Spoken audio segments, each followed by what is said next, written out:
ये है भारत का प्रसिद्ध नगर इलाहाबाद।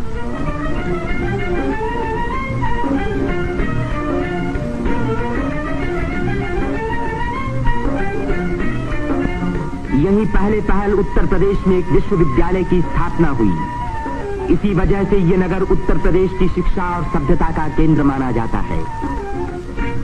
पंडित मदन मोहन मालवीय, पंडित गोविंद वल्लभ पंत और अनेक प्रतिभाशाली व्यक्ति इसी विश्वविद्यालय की देन हैं, जिन पर आज देश को गर्व है। ये है हमारे प्रधानमंत्री पंडित जवाहरलाल नेहरू का निवास स्थान, आनंद भवन। भारतीय राजनीति का ये एक प्रमुख केंद्र रहा है। इस नगर को तीर्थराज प्रयाग भी कहते हैं। यहीं गंगा और जमुना का संगम है। इसी संगम में गुप्त सरस्वती नदी भी आकर मिलती है। इसीलिए इस स्थान को त्रिवेणी संगम कहा जाता है। त्रिवेणी बहुत पुराने जमाने से भारत का एक पवित्र स्थान माना जाता है। सृष्टि की रचना की शक्ति प्राप्त करने के लिए यहाँ ब्रह्मा ने यज्ञ और तपस्या की। लक्ष्मी की प्राप्ति के लिए विष्णु ने भी यहीं तपस्या की।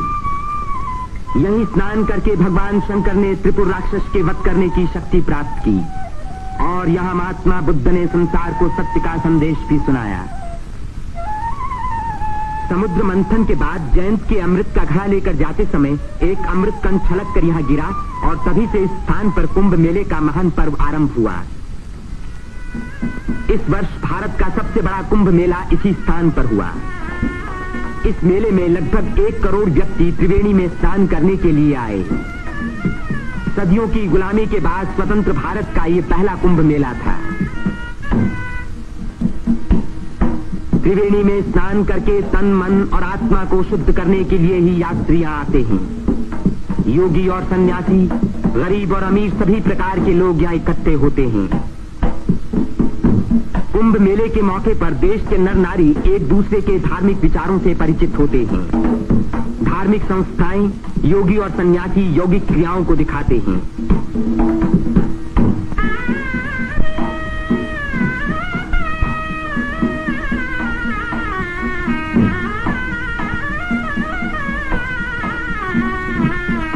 धार्मिक विचारों पर तर्क वितर्क होते हैं और देश के गौरवपूर्ण प्राचीन रहस्यों का उद्घाटन होता है। यहाँ के सुंदर दृश्य प्राचीन भारत की महत्ता की याद दिलाते हैं।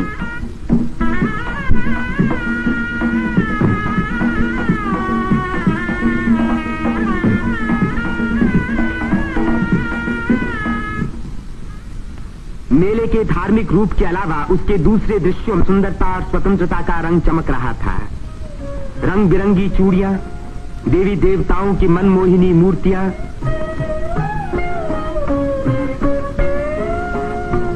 हरी जफन की मालाएं, सिंदूर और चंदन के ढेर, औरतों के साज श्रृंगार, बच्चों के खेल खिलौने, लाल बुझक्कर मिट्ठू मियां। तीर्थयात्रियों की सुविधा और सुरक्षा के लिए और स्वतंत्र भारत के इस महान पर्व को सफल बनाने के लिए उत्तर प्रदेश सरकार ने अपनी ओर से कोई कसर उठा न रखी। मेला शुरू होने के कई महीने पहले से ही सरकार की ओर से तैयारियां शुरू हो गई थीं। उबड़ खाबड़ जमीन को समतल बनाने के लिए बुलडोजर जैसी बड़ी बड़ी मशीनों से जमीन की सतह ठीक की गई।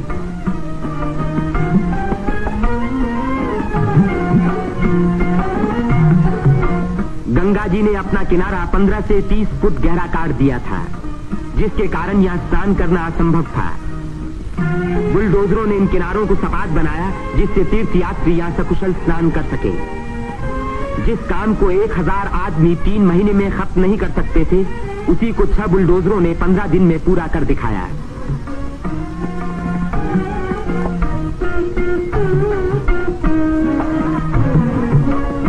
फौजी इंजीनियरों ने सड़कों पर बिछी रेलवे लाइनों के ऊपर पुल बनाने में बड़ी मदद की।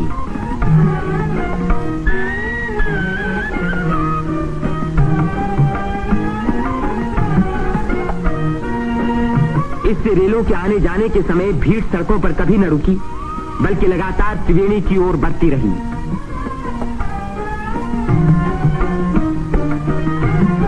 जगह की कमी के कारण ज्यादा लोगों के रहने का इंतजाम गंगा के पूर्वी तट पर झूसी की ओर किया गया।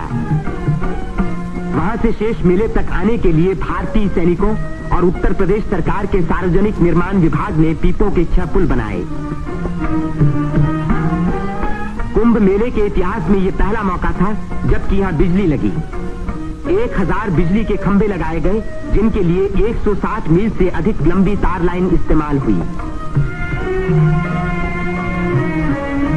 उत्तर प्रदेश के स्वास्थ्य विभाग ने यहाँ सफाई का बड़ा अच्छा बंदोबस्त किया। चारों तरफ मशीनों से लगभग 250 मन डीडीटी का भारी छिड़काव किया, जिसके कारण मेले में मच्छरों व मक्खियों का नामो निशान बाकी न रहा। मेले के आरंभ से ही सरकार ने हैजे के टीके लगवाने का प्रबंध किया। यात्रियों को सलाह दी गई कि वे मेला क्षेत्र में आने से पहले टीके लगवा लें। कदाचित इसी व्यवस्था के कारण मेले के मौके पर कोई भी रोग नहीं फैला। इतनी भारी भीड़ भाड़ के मौके पर आमतौर से दुर्घटनाएं हो जाया करती हैं। इन दुर्घटनाओं का सामना करने के लिए उत्तर प्रदेश सरकार ने चिकित्सा एवं स्वास्थ्य विभाग की एम्बुलेंस गाड़ियों से घायल और बीमार यात्रियों को तुरंत अस्पताल पहुंचाने का पूरा प्रबंध किया। 9 अस्थायी अस्पताल डेरों में खोले गए, जिनमें 228 रोगियों को रखने का इंतजाम था। गरीब रोगियों को खाना मुफ्त में दिया गया।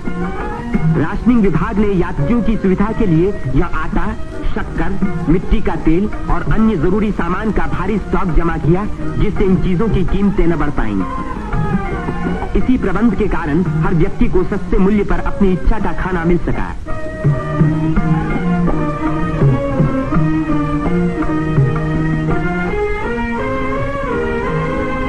सेवा समिति, अग्रवाल समिति और भारत स्काउट्स एंड गाइड्स जैसी स्वयंसेवक संस्थाओं ने यात्रियों के मार्ग निर्देशन, उनकी सुरक्षा और घायलों का प्राथमिक उपचार किया।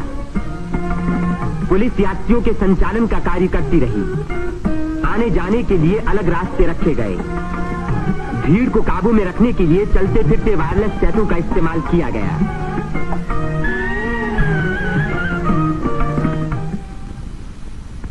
भूले भटके लोगों को खोज निकालने और उनको उनके घर वालों तक पहुंचाने का खास इंतजाम किया गया।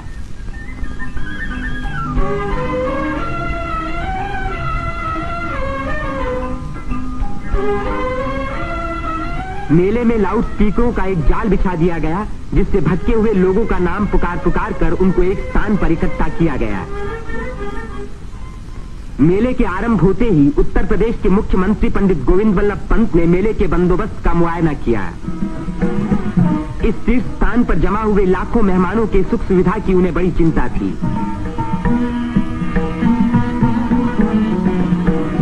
उन्होंने नाव पर सवार होकर घाटों का निरीक्षण किया।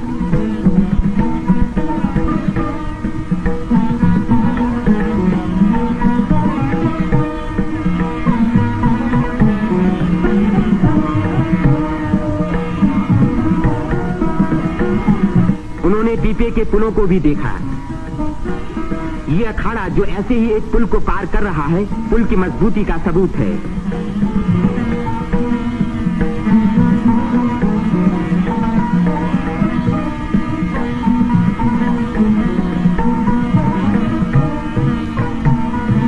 हमारे प्रधानमंत्री पंडित जवाहरलाल नेहरू ने भी मेले के इंतजाम का निरीक्षण किया। वे सड़कों पर घूमे और पुलों पर भी गए।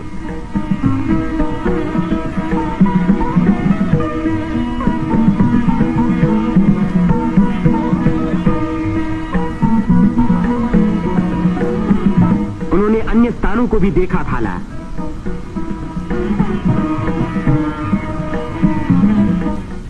भारत के अन्य लाखों व्यक्तियों की भांति हमारे राष्ट्रपति श्री राजेंद्र प्रसाद ने भी त्रिवेणी में स्नान किया। इस दिन अपार जन समूह यहाँ इकट्ठा था।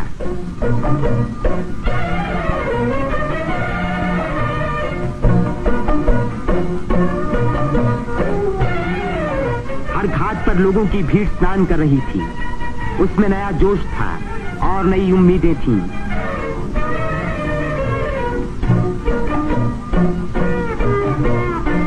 ये दृश्य जाहिर कर रहा था कि इस भीड़ की महान रचनात्मक शक्ति के कारण देश का भविष्य उज्जवल है। उसकी इसी शक्ति के कारण हमारी उन्नति के बड़े से बड़े कार्य अवश्य सफल होंगे। जिस स्थान पर मनुष्य और देवताओं ने यज्ञ किए और भविष्य का संकल्प किया, उसी स्थान पर इन नर नारियों ने आज भारत को फिर से बलवान और सुखी बनाने की प्रतिज्ञा की और भारत की स्वतंत्रता को अमर रखने के लिए अपने शरीर में एक नए प्राण को जन्म दिया।